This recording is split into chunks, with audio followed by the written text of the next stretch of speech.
everyone! Welcome to my channel! Today, we're going to read a Reddit story from a user.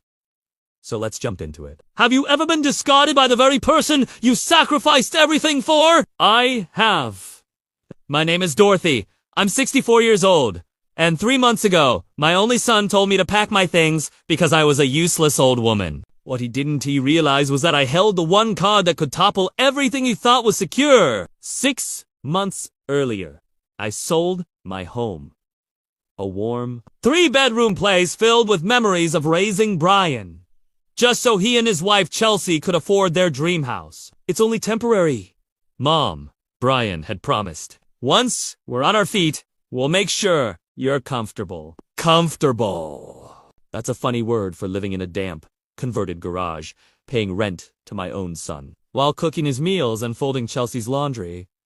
But I didn't complain. Chelsea was pregnant, and I thought helping them was what family did. Then, one rainy Tuesday, Chelsea dropped the bomb. I don't want a useless old woman around my baby, she said, not even looking up from her phone. Brian, my sweet boy, I'd raised alone. He nodded.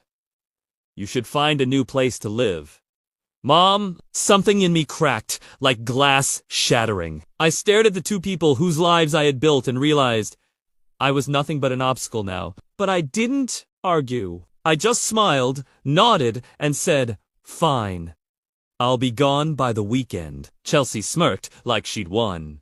But she had no idea. I'd been preparing for this moment for months. What Brian and Chelsea didn't know was that while I lived in their garage, I wasn't just folding laundry. I was networking. My late husband had left me with one gift: knowledge of real estate, zoning, and property codes. Together, we'd renovated houses for decades. I knew every trick, every loophole, and more importantly, every violation that could sink a property's value overnight. And their shiny new house, full of violations. The garage conversion I helped with, completely unpermitted. The electrical rewiring, a lawsuit waiting to happen. I had kept those secrets tucked away out of loyalty. But loyalty dies quickly when you're treated like trash. 3 days later, I wasn't homeless. I was in a sunlit apartment downtown, my name on the lease, my keys in my pocket, and a job lined up as a consultant for Hudson Redevelopment Group. My first assignment: evaluate properties on Maple Street.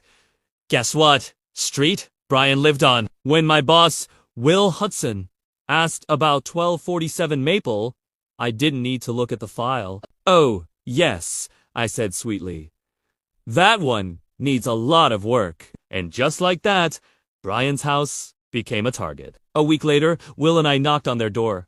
Brian answered, eyes bloodshot. Will handed him a business card.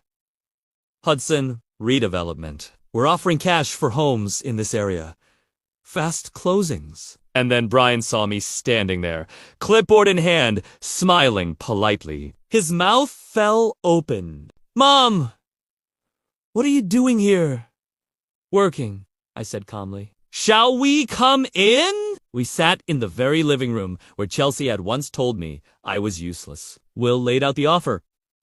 $450,000 cash. A profit for them if they walked away quietly. Chelsea's face went pale. We're not selling. Will leaned back. Then you'll need to fix the unpermitted garage conversion before city inspections begin next month. Otherwise, your property may be condemned. The silence was deafening. Brian's Adam's apple bobbed. He knew. He remembered. After Will left, Chelsea cornered me in my apartment. You planned this. She spat. No, I said softly. I protected you for as long as you let me. But the moment you pushed me out, I stopped protecting you.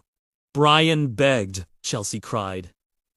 Even her parents tried to intervene, but the truth was simple. Their house was doomed the moment they forgot who had built their foundation. By the end of the month, their forever home was sold to Hudson Redevelopment. They walked away with cash, but also with the bitter knowledge that the woman they called useless had been the one keeping their world intact. As for me, I sip my morning tea in my little downtown apartment, my new job keeping me sharp, my independence intact. And when people ask me if I regret what I did, I smile and say, no. Sometimes the best revenge isn't destroying someone. It's letting them destroy themselves. Once you stop saving them. So that was the story. The best revenge isn't destroying someone. It's letting them destroy themselves. 4 more stories like this one. Stay tuned.